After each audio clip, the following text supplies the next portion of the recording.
नमस्कार दोस्तों, इस वीडियो में बात करने जा रहे हैं रितेश पांडे जी का न्यू चैता सॉन्ग के बारे में। तो दोस्तों, रितेश पांडे जी का new Chaita song Katni makeup कई के दोस्तों, इस सॉन्ग का ऑडियो सॉन्ग 1 अप्रैल को Riddhik music world YouTube channel से रिलीज किया गया था। 1 अप्रैल को audio song Riddhik music world YouTube channel से रिलीज कर दिया गया था। दोस्तों, इस सॉन्ग का अब वीडियो सॉन्ग रिलीज हो रहा है 3 अप्रैल सुबह के 6:15 में रिद्धिक म्यूजिक वर्ल्ड यूट्यूब चैनल से। 3 अप्रैल सुबह के 6:15 में इस सॉन्ग का वीडियो सॉन्ग रिलीज किया जाएगा।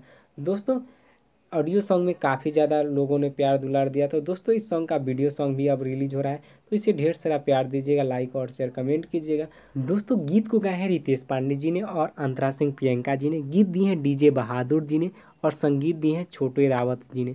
तो दोस्तों, इस सॉन्ग का वीडियो काफ़ी ज़बरदस्त होने वाला है, आप लोगों को काफ़ी अच्छा लगेगा, एकदम देसी स्टाइल में दोस्तों इस सॉन्ग का वीडियो होने वाला है।